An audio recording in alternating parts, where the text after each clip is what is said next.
And we're live. I'm not even doing an intro because I don't have one prepped. I might have to think on one to do. But we're in it. We're in it for the long haul. It's almost like 1:30 already, and I'm super tired, but I'm ready to talk about this. I'm eager to jump into this. Ladies and gentlemen, this is the first, I'm just winging it with the intro. This is the first review episode for The Bad Batch, the premiere, the 70-minute premiere on Disney+. I am Taylor Field. I'm the number one Kylo Ren fanboy, Travis Snell. Happy May the 4th here at 1:30 in the morning. Yes, we are reviewing the premiere of Bad Batch, just premiered on Disney Plus. Full, 70 minutes of it all and everything like that. As usual, go down the links down below. You can find everything we do on Patreon. If you like what we do, please give us a like and a subscription on your favorite podcatcher, specifically Apple Podcasts. Give us a review. Doing lots of stuff. Just check out our schedule. Lots of stuff on Patreon. Lots of reviews happening. Lots of newscasts. Today, where can they find us on the interwebs? Ladies and gentlemen, you can find us via internet connection in the search bar. GeekVerse.ca is our home base. GeekVerseCast is our Twitter, and GeekVerse is our Facebook. Now, what I need you guys to do. Oh yeah, we're gonna start dropping these links everywhere you go on our social media. But we are now in the running for the best of local podcasts in our hometown, and we need every single vote possible. It goes a long way, and we want that gold this year. You know, last year we tied for second. We tied for silver. But, you know, this year we're calling all the favors. We're calling all of the people that are here to support us.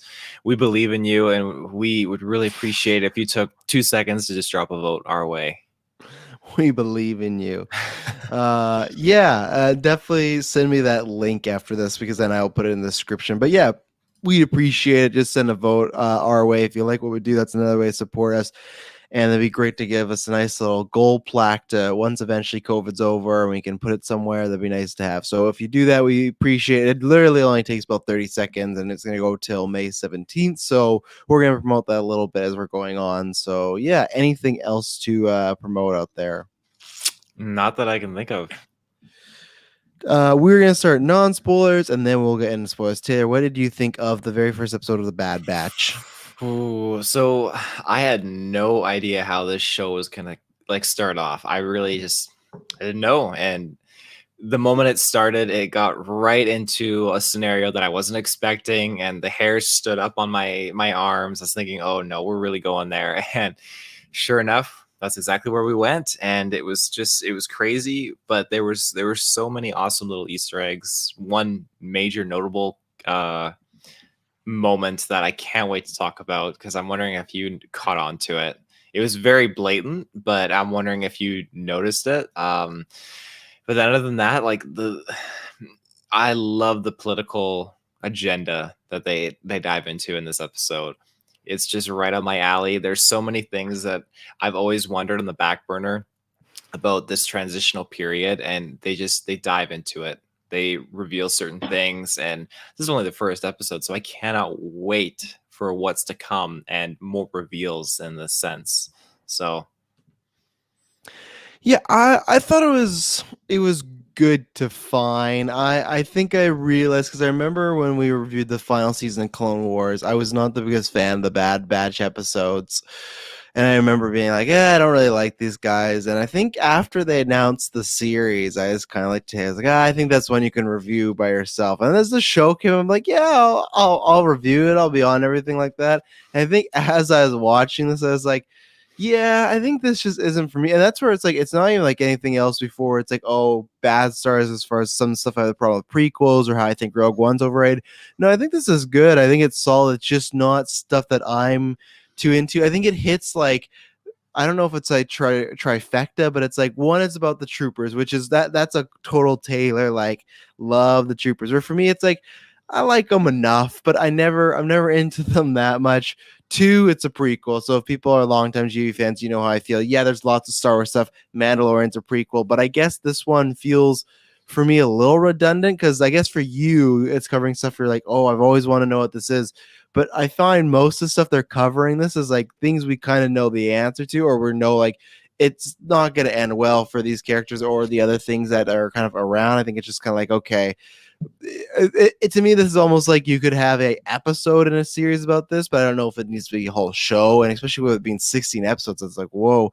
And then I think the third is just I didn't I I don't know if I like any of the characters. I guess I was just watching the whole time, like waiting to invest in any of them, and I really didn't. There's some fun fan service here and there, but there was nothing that really grabbed me. I think it's just one that people kind of talk about with Star Wars and whatnot. How, like, lots of people say Last Jedi is not for them, or some people say like, oh god, what is the new stuff they're doing right now? What is those books?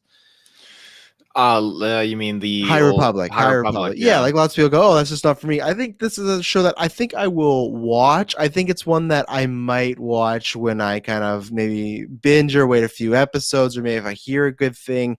But I think just checking out initially, I was like, yeah, I just don't think it's for me. And I think that's fine. I think there's other people out there that might watch it. Yeah, I don't know if I need this. I think it was a bit more, I'm not going to say kiddie-ish than I was expecting, but almost along those lines. Like, it's very non-spoilers, but there's like a main character that as a child that looks like they're going to be a part of the adventure, and I was like, I don't know. And man, I'll get into more in spoilers. What's his name? Wrecker. Mo with the gimpy leg. I fucking hate Wrecker so. Don't your kids love Wrecker? I think Gwen did, yeah. And I will watch this with Gwen because she likes the Clone Wars animation better than she likes Rebels as well, but she definitely liked the Clone Wars animation better.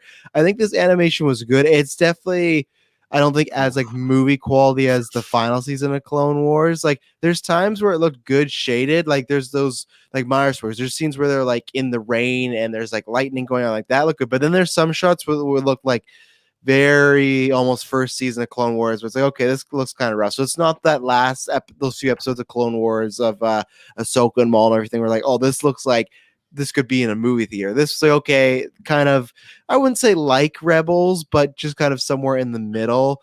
But yeah, it is a bit more kiddish, which that's fine. But yeah, I think if you kind of like the things, and you can go back, me and Taylor reviewed the entire Clone Wars series, and I think if you listen to those, or if you're going to listen to those and you kind of go, okay, this is the episodes Travis liked and the ones he doesn't really care about. There were some Trooper episodes I really liked in the Clone Wars, but most of the time I was like, this doesn't really interest me. And I think that's what the series is going to be about. And that's fine. So I'm excited to maybe binge it or watch a bunch of them together.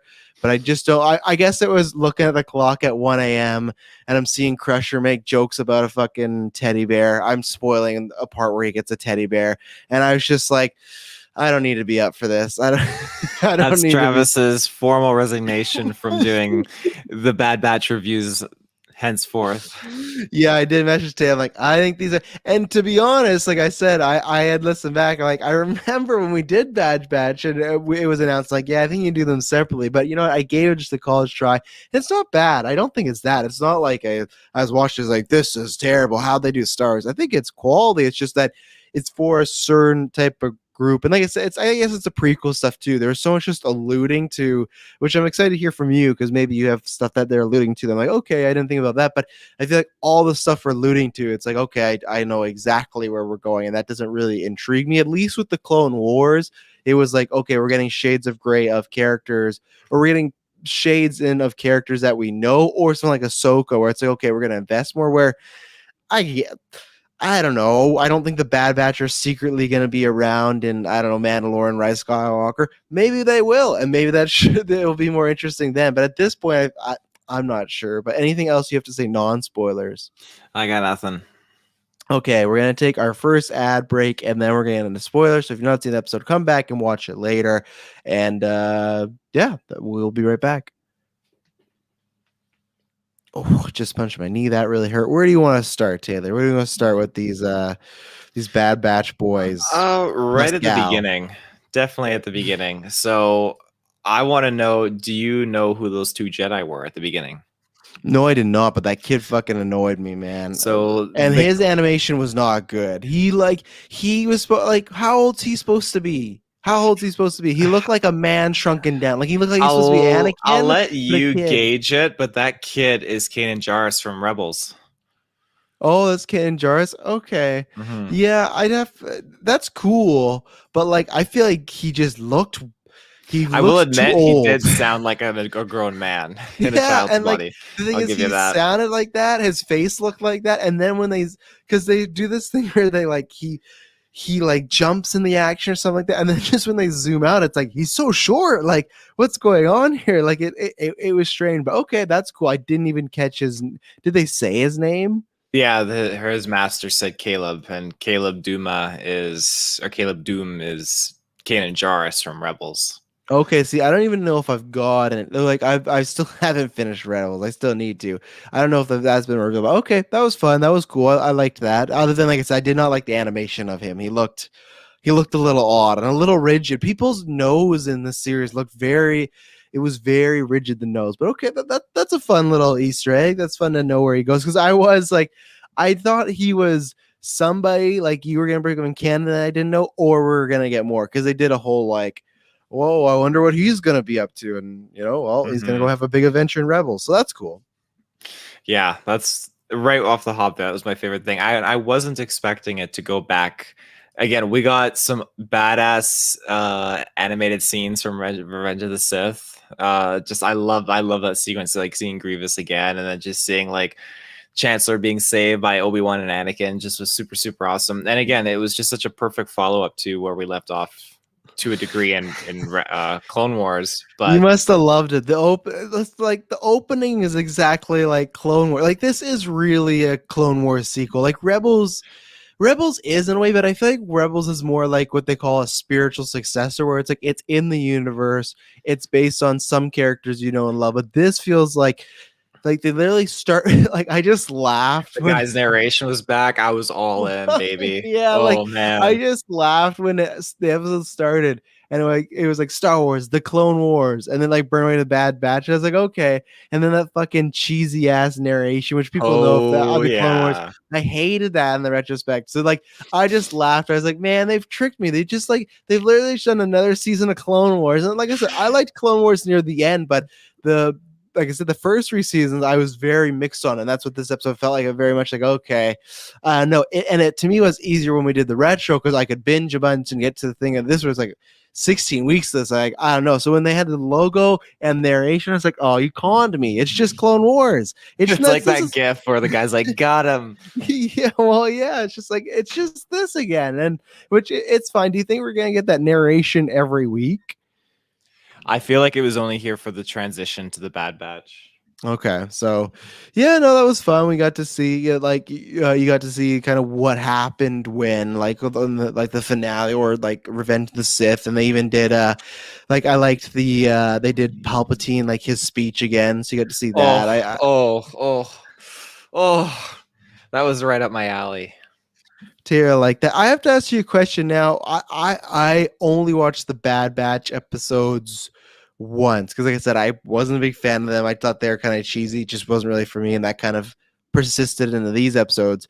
I didn't get the sense that they were still like reporting to the clone base and they're a whole unit and everything. I thought they were really off on their own. So maybe that was my fault, but is that something that you were prepared for, that they were just like hanging out with all the other clones? Like, to me, they're not that much of like a solo unit if they're just reporting back to base every week. Well, they weren't reporting back to base like every week. Like, it sounded like they were off on their own, like doing missions because they had their own massive shuttle that they were operating out of. And again, they said like, we haven't been back here in like 114 rotations or something like that.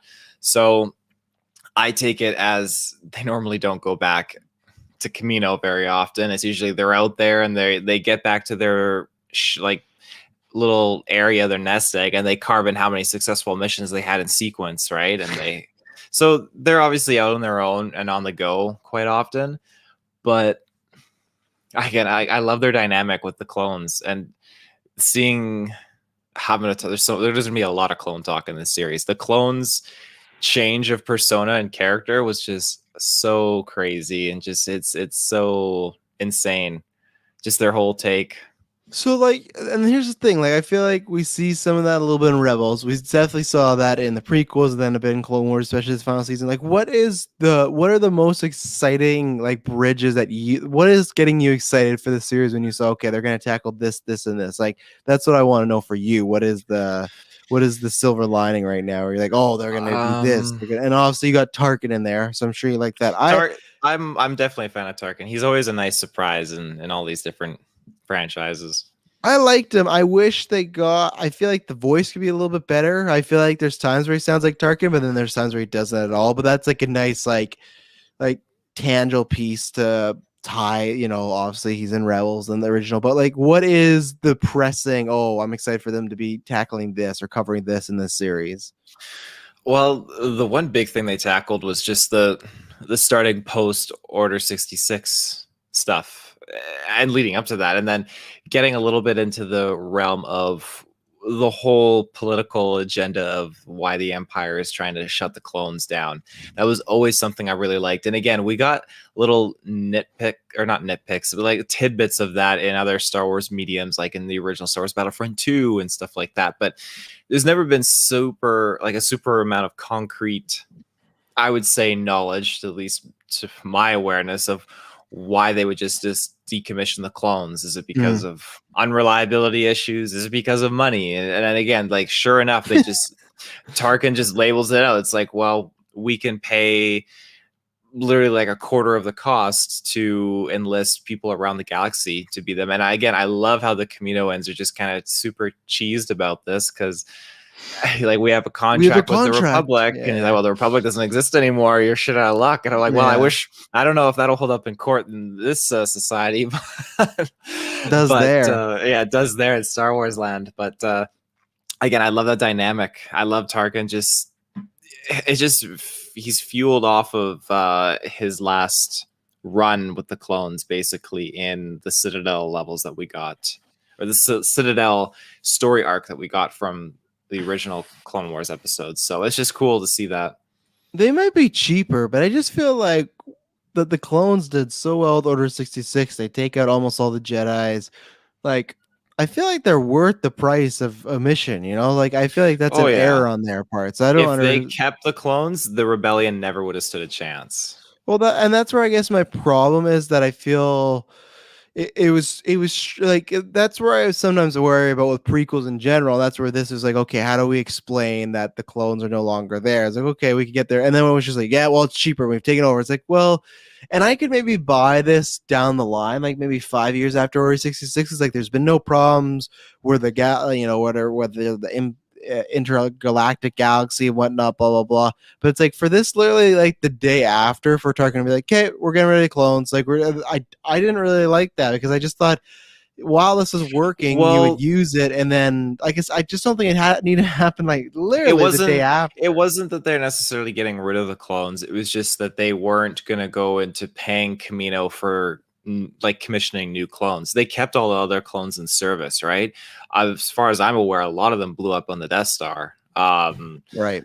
But they still, even in Rebels, you learn that they were willing to offer, I think, Commander Wolf like a post in those like Rex and them, they're willing to offer them like a post in the Empire. So they definitely did have enlistment options for clone troopers as they got phased out, I guess. But yeah, lots of choices. Yeah. How are you feeling about the Bad Batch right now? Obviously, we had those 3 episodes with them before, but we got to meet them a little bit more. Other than Hunter, I feel this, like, I think they're all kind of like stereotypes. They're kind of like, or caricatures, I should say, not stereotypes. And the rest of them, I don't actually mind. Like, there's the smart guy, there's Crosshair, stuff like that. There's the guy that now he's like evil because they like turn up his programming. So that was interesting. So like, Hunter is the only one like I really like. The rest are all kind of the same level as far as like they're fine. And then Crusher's like, he's so below. I hate Crusher. So like, every line is a wrecker. Every line is a joke. It's just so, and like I said, that thing with the bear was just because he's all brawn, not really so much brain, right? I guess I just don't need to always be a joke. Like, and he did a wrestling move too, didn't he? He did do a German suplex. Yeah, I was like, oh my goodness, they're trying to make this character for me. But no, and like, I honestly, I just like that part so much when they're in the prison, the clones are watching them, and he like punches the wall super loudly, and then he just hides behind the other clones, and the bad clones are like oh, I guess nothing happened. Like they didn't even like this guy. I don't know. It was strange. So, like I said, other than Hunter, who I do enjoy, the rest are just kind of cannon fodder to me. But how are you feeling about these guys? Now we got a full episode. We got more coming. I'm a big fan of Tech. I'm really liking Tech. I think he's fitting my MO a lot. I love how he rolls. I love how he's just bringing all the facts. And again, at the beginning of the episode when he just started saying like from my intel's telling me that the end of the war is approaching, and I'm just thinking, oh holy shit. Like it's just eerie. And then they're all talking about, oh, we have a high priority like message that's coming in like on like it's just all that stuff. But I'm happy he was the one who relayed that information. I really like Echo. I like him a lot more in this. I know we didn't get much because he was just being rescued and he was super kind of loosey goosey in Clone Wars. But in this, he's Loosey goosey. loosey goosey. Yeah, in this, he's full on just being a badass. He's shooting left handed. He's hijacking droids with his right hand. Like he's just going to town. I love it. I love his helmet design. He's got the Lobot back at the head thing with his clone helmet that goes over it. Like super cool aesthetic. He's still some big PTSD going on because when he woke up to those droids like working on him, he was like That was a freaking out. nice touch. I like that they did I like that. that. A Wrecker, I definitely don't mind. I can get past him because he's I just see it as like, oh, he's just big and strong, but he's not super all there up top. I just want him to die. I want him to be the first he one. Almost did. Crosshairs almost killed him. I want him to be the first one that Tarkin kidnaps and uses to make example, and they just torture him to death. Whether that robot is, they use the torture on Solo. Use that on Crusher, but just for hours until he dies a slow, painful death. Yeah. I feel like Crosshairs is up your alley, and I like that they explain like the why they could avoid Order 66. Their inhibitor chips are kind of malfunction a little bit, and again, they amplified the power of his chip, and he just went full on Dark Trooper. Well, I do like that. I think they could have maybe held off on that because I think they had a fun back and forth where, again, I feel like, okay, this is ground we've covered many times in Star Wars, so that's why it's not talking to me. But and maybe that's why they took him out of the equation. But when him and Hunter were arguing a lot about like what does it mean to follow orders and what does it mean to follow command and all that stuff, I think you could have played up that dynamic a little bit longer before you had him like kidnapped. I guess he wasn't kidnapped; it was against his own free will to go on this machine. But still, like I don't think he's like they've made it seem like okay, he maybe had this programming, but now like you said, they've turned up the volume, so now he really has no choice. I think I liked him on the team a bit better, though. That's the thing. So, and maybe he'll turn around. Maybe he'll have a moment where he snaps out of it, and so we'll see. But I think that him being, oh, he's bad guy, he's one of us, maybe was a little rushed. But I'll have to see what they do with him because, like I said, if there's a story where he kind of turns back, that's fine. If he just gets killed off, I might think that's a little way. So he is an interesting character, but I worry it kind of just reminds me of like Avengers Hawkeye, where it's just like, is he just gonna be brainwashed like badass? And like that's fine, but that's a little less interesting than the character that started. How do you feel? I don't know. I can't remember her name. Oh, Mega. Yeah. How do you feel that like it seems like she's going to be kind of part of the crew going forward now because she wanted to leave with them and escape Camino, and she did, and that's definitely the stuff where that felt more aimed at kids. Like at one point, I think Hunter was Crusher was about to get killed, and like a trooper gets shot, and they like just slowly pan over, and then she has the gun, and she's just like go, like so that seems a bit more the targeted for kids. But how do you feel about her being a part of the mission? Because I feel like that was not shown in like lots of marketing. It's always just been the boys, but I also never watched that trailer that came out months ago, so maybe she was in it. She was in the trailer, but as far as her character goes, I was really curious about how she fits in, like just this child working as a med assistant on Camino is very intriguing. But to learn that she is actually a female variant clone of Django, I just think that's super cool. I think that's awesome. It just makes me like what was their goal in creating her, because she's got so much more than we're led to believe, and I feel like she's psychic. I really do. Whoa. Or because she was able to read, or somehow either she just knew an insane amount, which she does with the Bad Batch on Crosshairs, but she just knew something with him and was able to comfort him a little bit. And then she just seemed to know something about Wrecker. Like she's kind of bridging these connections with these characters when she's around them. So I'm wondering if she is psychic of some sorts. And a part of me, I don't think they would at all do it, but like, oh, we somehow managed to make it so she's got the Force, a clone with the Force. I then wouldn't it's be like, surprised. I would be wild, because if they go down that route, like we can make clones with the Force, like Palpatine would be turning over in his throne room. Like he'd be all up in that.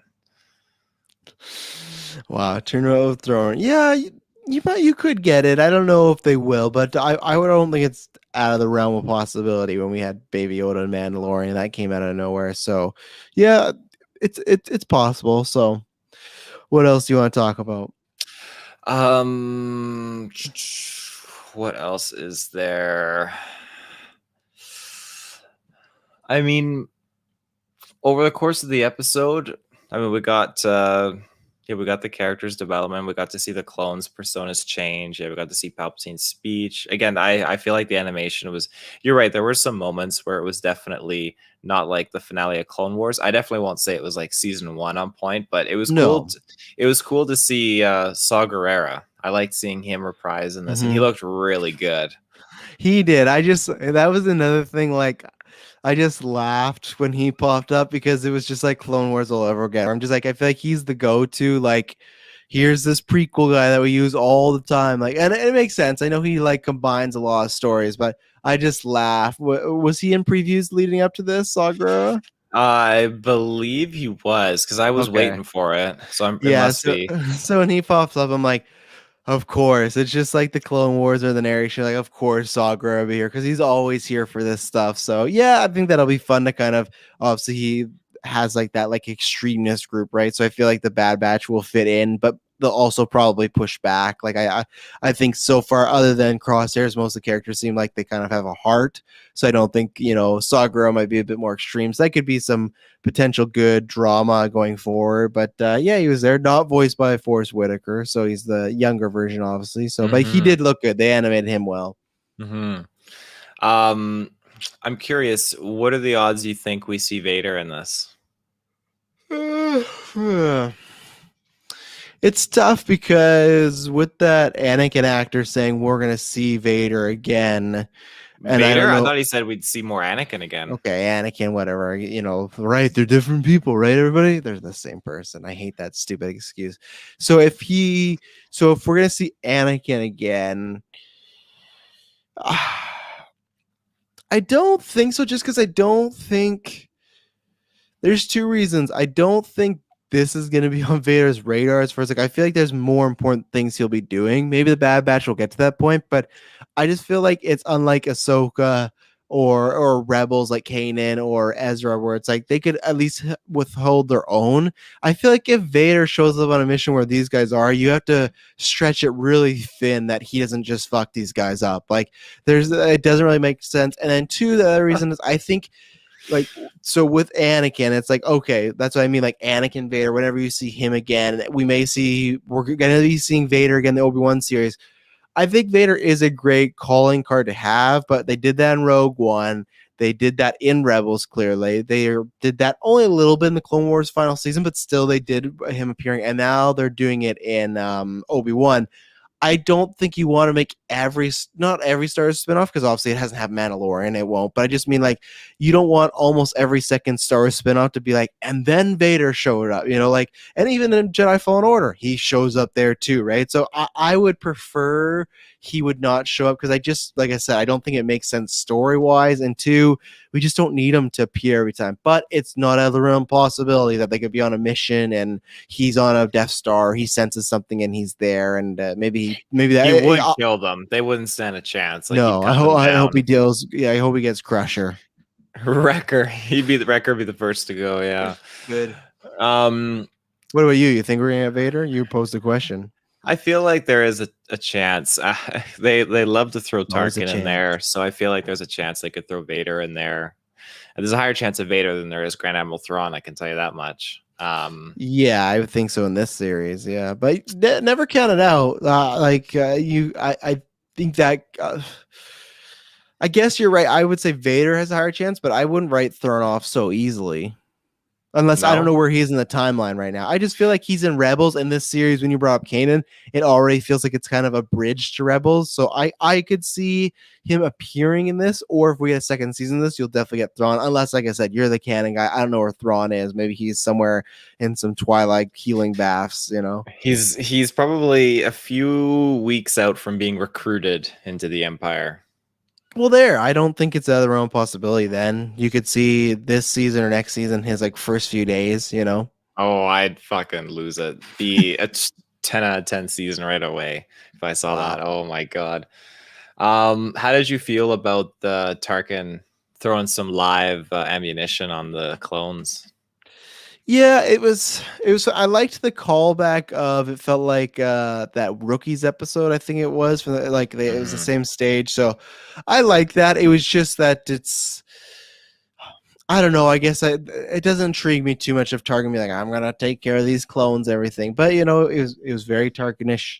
It made sense for the character. So I was like, okay, here we are. Mm. But that was a moment where I was looking at that clock, that sequence where I was like, I don't know. I don't know if I care about any of this stuff going on because I know most of these characters like they're all gonna make it out of this situation, and you know it's just Tarkin flexing, but he got to flex. Mhm. So Yeah. I don't really have too much else. I mean, there was just a lot of perspective and development in this. I mean, but we've talked about pretty much all the characters. I am hoping we get Hondo in this series. I Hondo. really really see it happening. So I haven't seen him yeah. in a good minute. I'm still waiting for him to pop up in Mandalorian, but Oh yes. yeah. So no, that'd be good. But yeah, it's gonna be interesting to see what happens down the line. So yeah, you got nothing else then? No, I can't think of anything else. Well, yeah, I'm not sure when the next reviews will be out because we're not even sure when they release and everything like that. But you'll have Taylor talking about them, and you know maybe I'll pop in here or there for a finale or something like that. But I don't know. They haven't confirmed with their Fridays. We're assuming because that's kind of what they always do. I would like it to say Tuesdays, just for I think even when Loki starts, I think that would make sense. Like I think it'd be fun to have like the Star Wars Day and the Marvel Day. Like I guess you could have both on the Friday. I know they're different, but it's just but we'll see. Just keep watch the Facebook and Twitter feeds, and you'll be updated. So until next time, may the force be with you. Always.